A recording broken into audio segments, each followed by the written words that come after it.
तो एपिसोड की स्टार्टिंग में दिखाया जाता है कि डीमन एल्डर यू एक जगह पर बैठा अपने पालतू मॉन्स्टर फिश को छोटी मछलियां खिला रहा होता है। तभी उसका एक सबॉर्डिनेट भागते हुए उसके पास आता है और अब वह उसे बताता है कि उन लोगों ने जिस डीमन और इमॉर्टल की टीम को टियानसिया रेस्टोरेंट के ऊपर कब्जा करने के लिए भेजा था, वह दोनों टीम मारी जा चुकी है।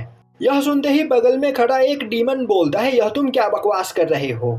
उन सभी लोगों के साथ वहां पर यिंजू भी था, तो आखिर वह कैसे मर सकता है? वह डीमन बोलता है, मुझे इस बारे में कुछ भी नहीं पता, पर वह सभी लोग मर चुके हैं। तभी वहां पर भागते हुए एक और डीमन आता है और अब वह एल्डर यू को बताता है कि उन्होंने जिन डीमंस को इमॉर्टल क्लैन से ट्रेजर लाने के लिए भेजा था, वह सभी डीमंस भी मारे जा चुके हैं। तभी बगल में खड़ा डीमन बोलता है, तो क्या यह काम उन इमॉर्टल्स का है? दूसरा डीमन बोलता है, नहीं, इमॉर्टल क्लैन के लोगों ने उन्हें नहीं मारा है। मैंने यह सुना है कि यहाँ पर एक नए डीमन एम्परर की एंट्री हुई है। यह सुनते ही आसपास खड़े सभी डीमंस हैरान हो जाते हैं और बोलने लगते हैं, आखिर ऐसा कैसे हो सकता है? आखिर हमारे इस रैलम में एक नए डीमन लॉर्ड की एंट्री कैसे हो सकती है? वहीं पर बैठा एल्डर यू आराम से उन सभी की बातें सुन रहा होता है और अब वह बोलता है, यहाँ पर क्विंसी को वापस बुलाने का टाइम आ गया है।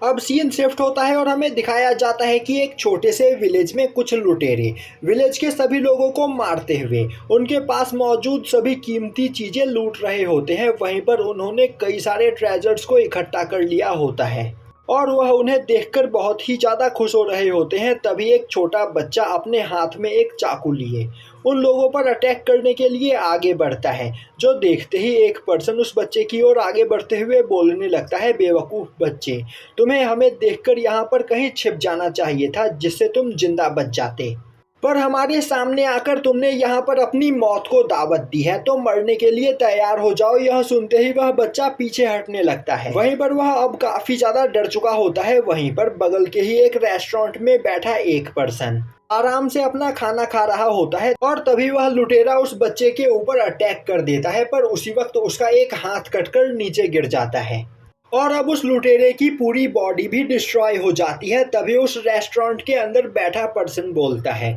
मुझे खाना खाने टाइम इतना ड्रामा पसंद नहीं।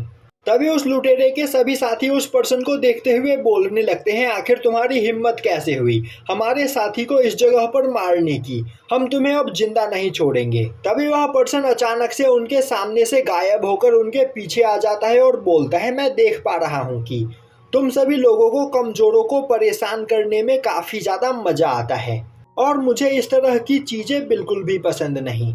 और अब हमें बताया जाता है कि यह पर्सन डीमन क्लैन का एक मास्टर क्विंसी है। वहीं पर क्विंसी बोल रहा होता है, सच कहूँ तो मुझे तुम जैसे लोग बिल्कुल भी पसंद नहीं। तुम लोग कमजोरों को इसीलिए परेशान करते हो क्योंकि ताकतवर लोगों के सामने खड़े होने की तुम्हारी हिम्मत नहीं। यह सुनते ही वह सभी लुटेरे क्विंसी के ऊपर अटैक करने के लिए तैयार हो जाते हैं, जो देखते ही क्विंसी उस बच्चे से बोलता है, तुम उस ओर देखो, मैं थोड़ी देर में तुम्हारे पास वापस आया और जब तक मैं तुमसे ना कहूं तब तक अपना सर इस ओर मत घुमाना। यह बोलते हुए वह काफी तेजी से उन सभी लुटेरों के ऊपर अटैक करके उन्हें मारने लगता है। अब वह सभी आवाज सुनकर वह बच्चा अपना सर पीछे घुमाता है। तभी वह देखता है कि क्विंसी उसके सामने खड़ा होता है और अब वह बोलता है, मैंने तुमसे क्या कहा था, अपना सर इस ओर मत घुमाना। वहीं पर क्विंसी ने अब सभी लुटेरों को मार दिया होता है, साथ ही साथ उन सभी लुटेरों की बॉडी भी जलकर राख हो जाती है। तभी क्विंसी देखता है कि अचानक से उसके सामने डीमन क्लैन का एक मेंबर आकर बैठ जाता है।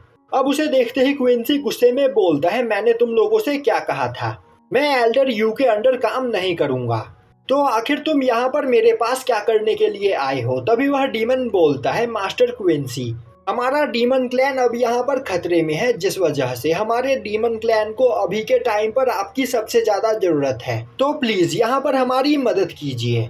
अब सीन शिफ्ट होता है और हमें दिखाया जाता है कि सु यांगजिन भी डेवल्स को गॉड ट्री के अंदर मौजूद स्मॉल वर्ल्ड से निकालकर बाहर लाया था।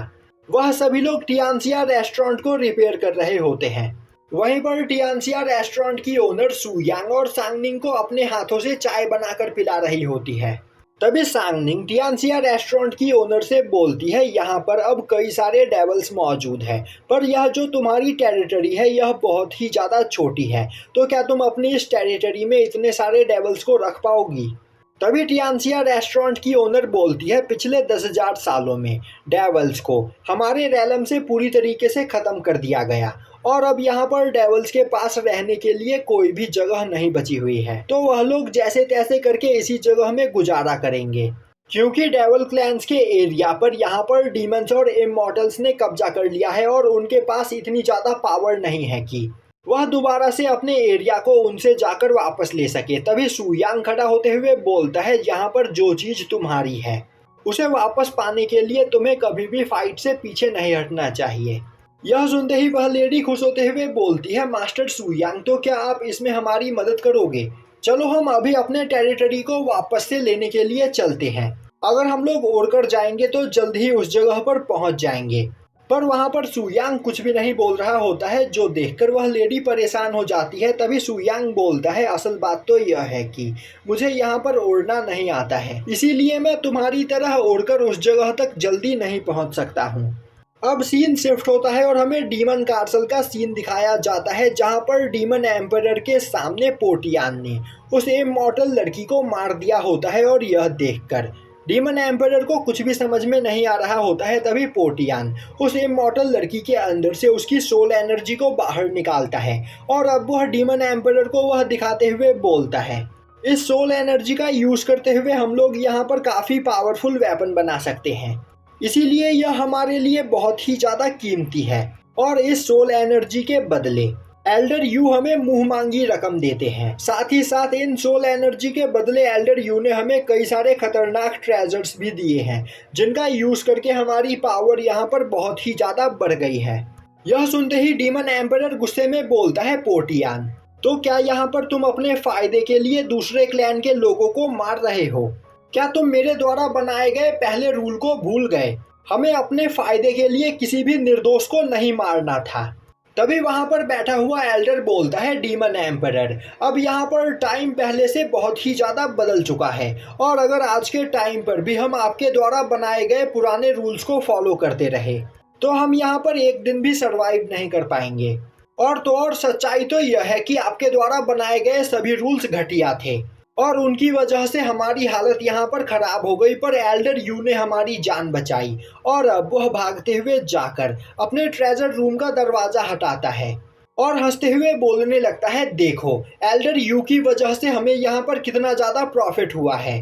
मैं पहले एल्डर यू को गलत समझ रहा था, पर फिर मुझे पता चला कि एल्डर यू ने हमारे फ़ायदे के लिए ही हमें टॉर्चर किया। उन्होंने हमें समझाया कि इस दुनिया में सबसे ज़्यादा इम्पॉर्टेंट चीज़ है पैसा और पावर। अब वहाँ पर डीमन एम्परर गुस्से में चिल्लाते हुए बोलता है, तुम लोगों के पास यहाँ पर इतना सारा ट्रेजर मौजूद है कि इन सभी ट्रेजर का यूज़ करते हुए तुम दोबारा से अपने डीमन क्लैन को एक सही रास्ते पर लेकर जा सकते हो। अब यहाँ पर तुम्हें गलत काम करने की कोई जरूरत नहीं, तो होश में आओ। पर वह एल्डर उन ट्रेजर्स के साथ जाकर लिपट जाता है और बोलता है, हमने काफ़ी ज़्यादा मेहनत करके इन ट्रेजर्स को यहाँ पर कलेक्ट किया है, तो हम किसी को भी यह ट्रेजर नहीं देंगे, यह बस हमारे हैं। अब यह सब सुनकर डीमन एम्परर निराश होते हुए बोलता है, मैं समझ सकता हूँ कि मेरी गैर मौजूदगी में तुमने यहाँ पर बहुत कुछ झेला है, पर अब मैं वापस आ चुका हूँ, तो हम सभी लोग दोबारा से एक साथ मिलकर इस ट्रेजर का यूज़ करते हुए यहाँ पर सभी डीमंस का भला कर सकते हैं। अब तुम सभी लोगों को गलत काम करने की कोई जरूरत नहीं, तुम बेकार में ही निर्दोषों को मार रहे हो। तभी पीछे से पोटियान आते हुए डीमन एम्परर के ऊपर एक नाइफ से अटैक करके उसे घायल कर देता है और अब वह बोलता है, बड़े भाई, आपको यहाँ पर वापस नहीं आना चाहिए था। एल्डर यू की वजह से हमारे डीमन क्लैन ने यहाँ पर बहुत ही ज़्यादा प्रोग्रेस किया है और हम लोग यहाँ पर इसी तरह प्रोग्रेस करते रहना चाहते हैं। और यहीं पर यह एपिसोड ख़त्म हो जाता है।